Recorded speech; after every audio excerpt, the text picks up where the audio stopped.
Hey guys, I wanted to come on here because I was planning on doing a bunch of small videos into one, and I'm going to kind of explain a little bit from the very beginning. Um, I'm not going to post those videos now because some things has changed. Sorry. Some things has changed. So kind of explain and just kind of give a whole story. It might be long. I don't know. So right after my daughter passed away, well, when she was first born, I was still in the hospital, and the doctors made us believe that if I got pregnant again, that I couldn't have a baby past 24 weeks, like when Ember was born. Um, and that's kind of what we believed. I took it that way. My husband took it that way.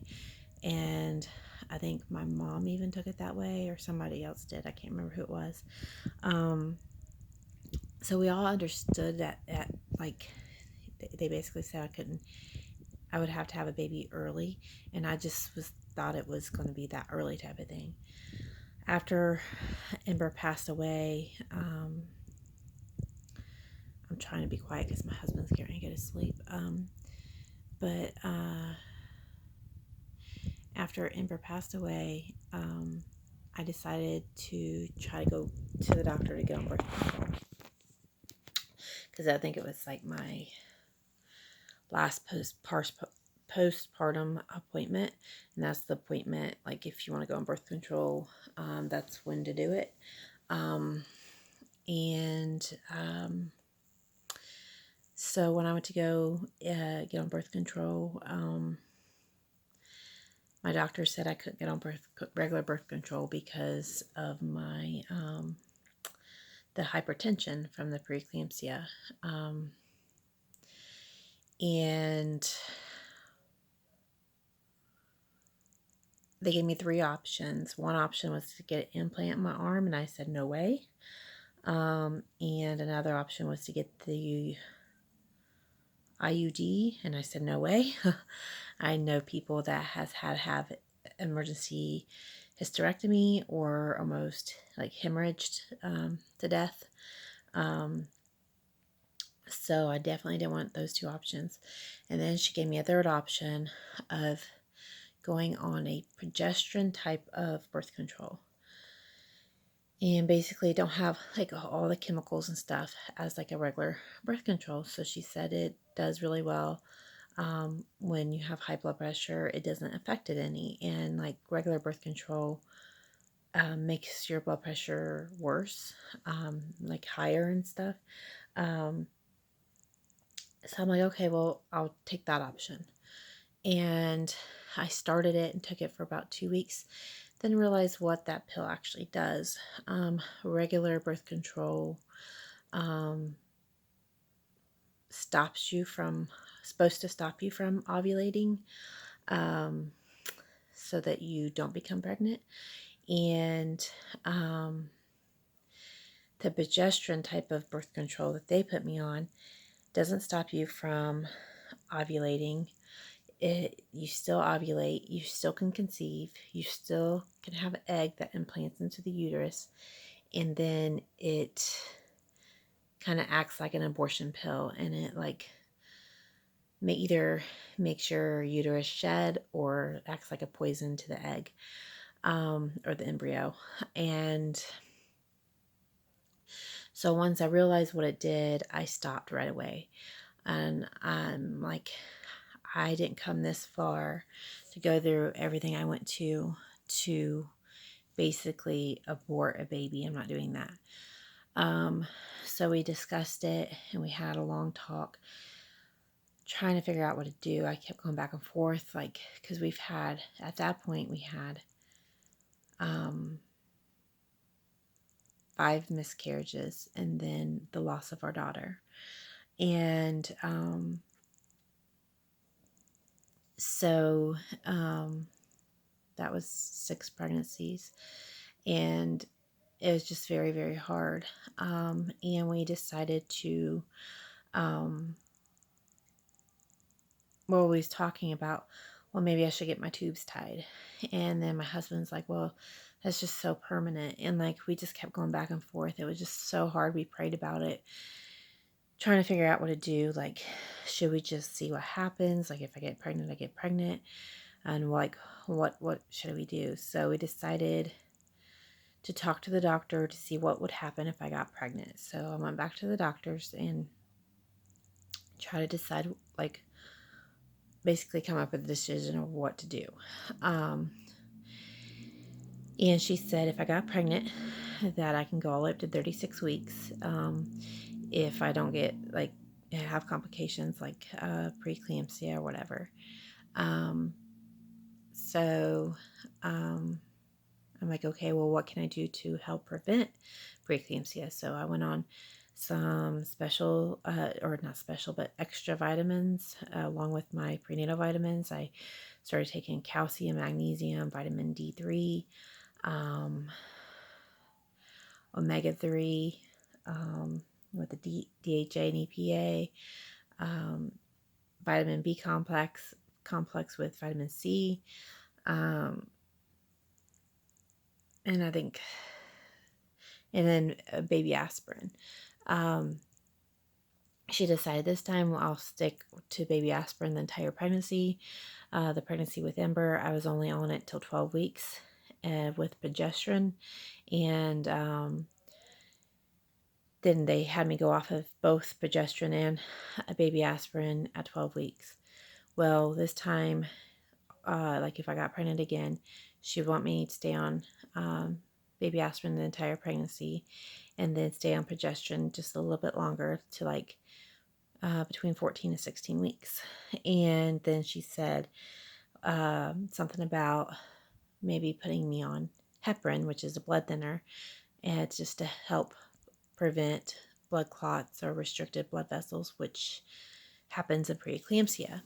And that's what happened with me with Ember when they took my placenta, sent my placenta off to the pathology or whatever. They found restricted blood vessels and a blood clot in the umbilical cord, causing basically all the problems. And so I was like, okay, well, that sounds like a good plan. So we decided to just see what happens. And the following month, I got pregnant in January and quickly miscarried. Nobody really knows about that one. And then my very next cycle, got pregnant again. And can't remember exactly what day I found out. Towards the end of February, I found out I was pregnant. And I went for my first ultrasound at 6 weeks and 1 day. I even made a video about it, but I'm not going to show it now. But everything was fine. They actually saw 2 sacs, but they thought that one was a vanishing twin. And there was a heartbeat. Everything looked pretty good with that baby. So he was pretty pleased with everything, and I felt great. I felt better in ways and worse in ways than I did with Ember. Like I had more morning sickness and more food aversions, and kind of that was probably mostly it.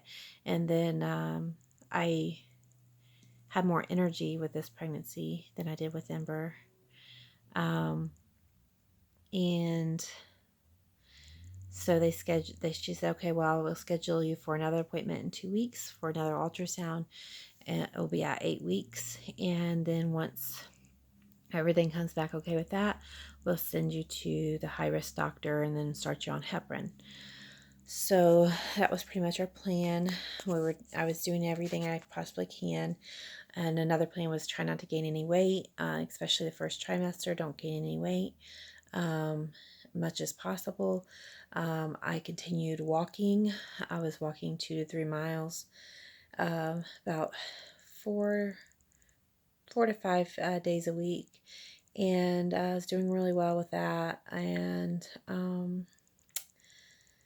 8 weeks came along, and I only gained 2 pounds, which is pretty good because by the time 8 weeks with Ember, like, I packed on the pounds, and I didn't even eat a whole lot extra and stuff, but I really packed on the pounds, and my belly grew really, really big.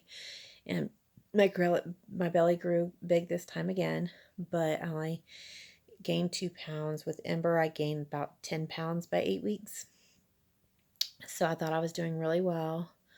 And we went in on Wednesday. Today is now Monday. So about 4-5 days ago, I went for my second ultrasound, and we went in kind of nervous but very excited.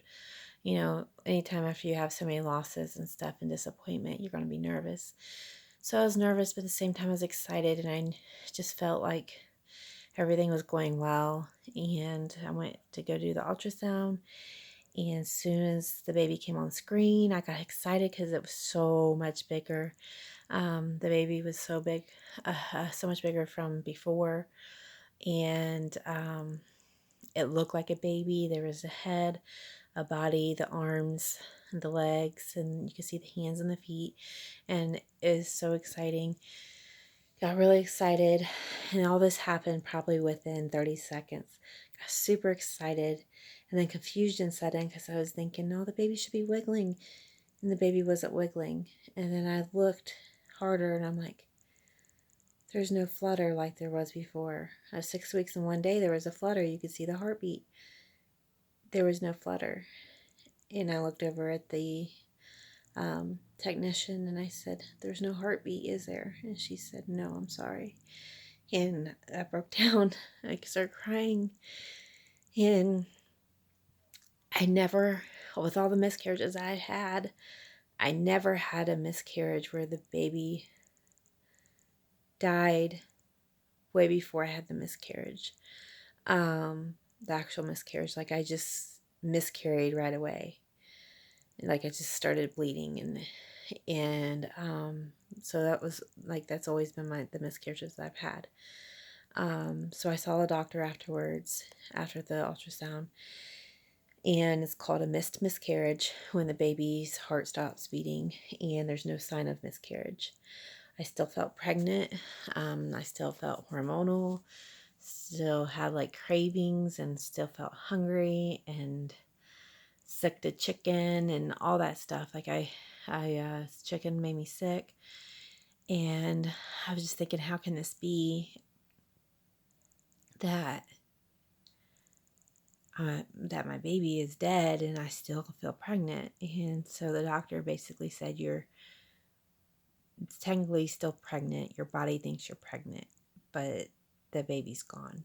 And so she said, I gave me 3 choices: to take a pill, basically the abortion pill, or do it. She said, didn't really want me to do a D&C. And she said that was my choice, but didn't recommend a D&C because I just recently had a C-section 6 months ago. Or wait it out and see if it comes naturally. So I decided to wait it out and see if it came naturally. She said if it doesn't come naturally within 2 weeks, then to call back and she's going to prescribe me the pill.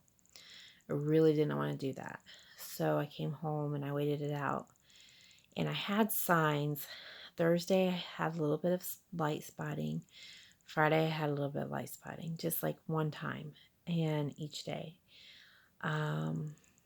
Saturday I started having more cramping, and spotting got a little bit heavier, but it was still light, but it got a little bit heavier, and it kind of like a continuous spotting. And by Saturday evening at 6 o'clock, contractions started, and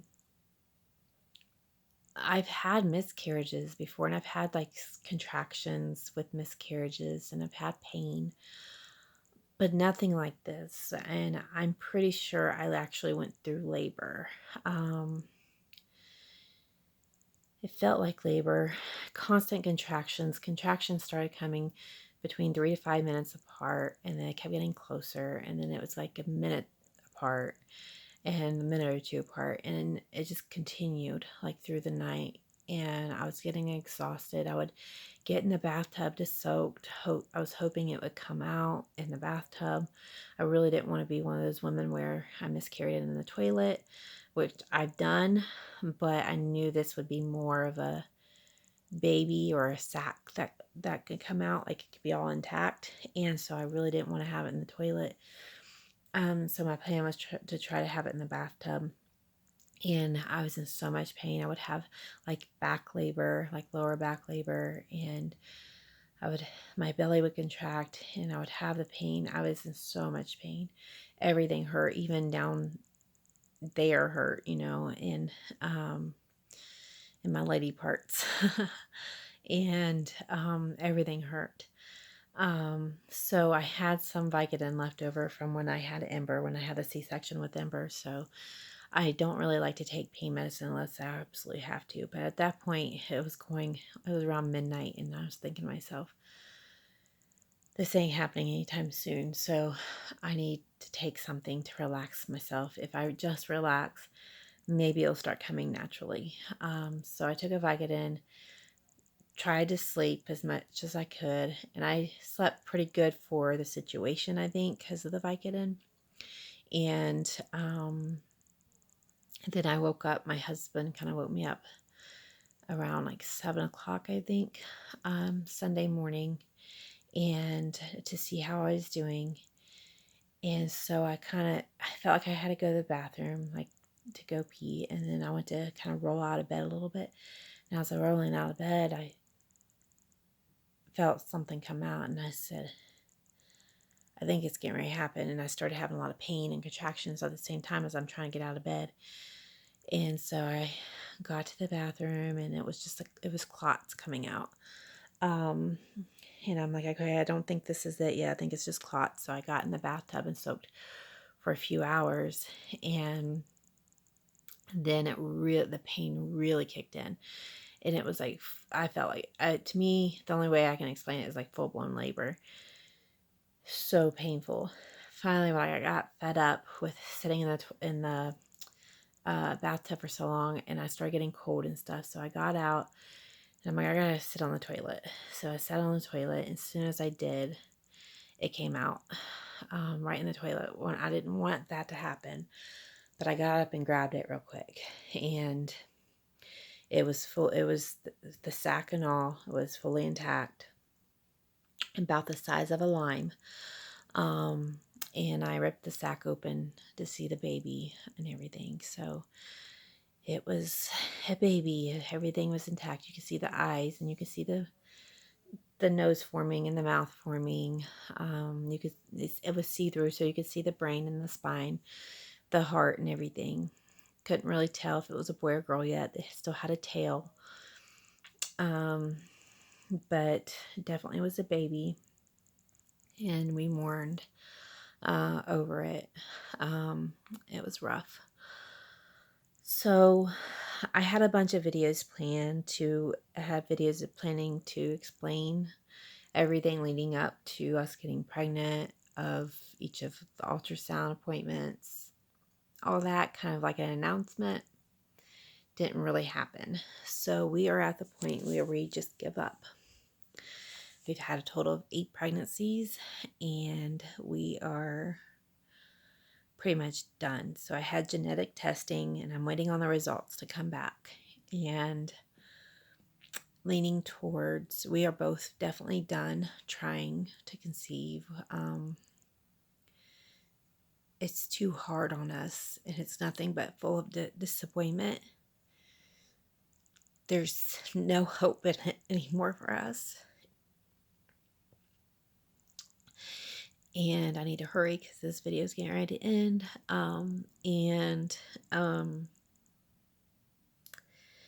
I'm trying to make the decision now if I want to get my tubes tied, because my doctor won't allow me to go on birth control. So I'm trying to figure out what to do. So I'm kind of relying on this test. I really feel like we've had everything else done. So I really feel like there is a big possibility it could be genetics. So I really think there's going to be abnormalities, and just waiting to find out. I will let you guys know when I do, and what I decide. Right now, I'm not going to obviously have my tubes tied anytime soon with the COVID-19 stuff going on right now, because I'm not going to.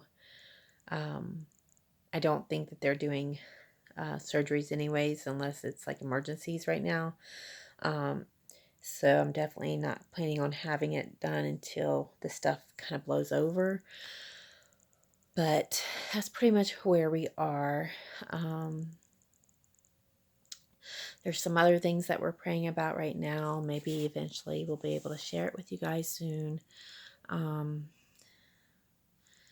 And figure it all out.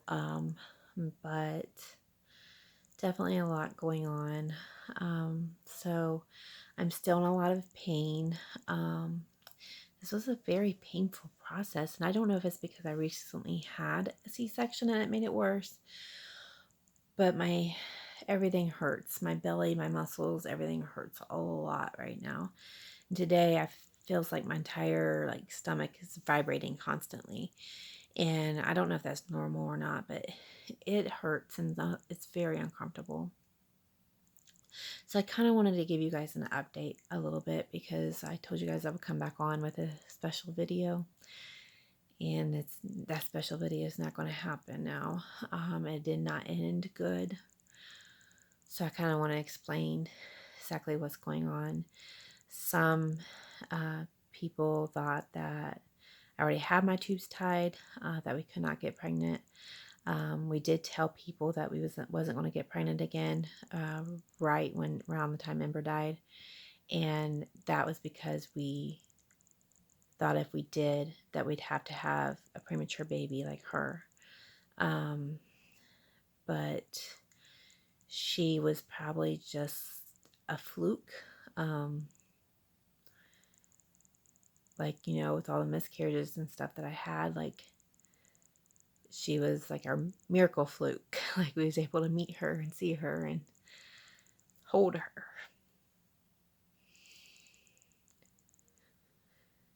But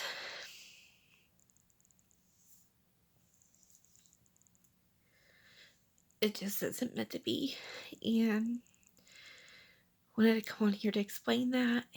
And if anybody's going through the same thing, I feel for you guys. I really, really do. And I pray for you guys. It's so hard. And I'm really at the point of anger. And I try not to be, but I am. But anyways, I'll come on here and explain more probably within the next couple of weeks. And I'll see you guys later. Bye.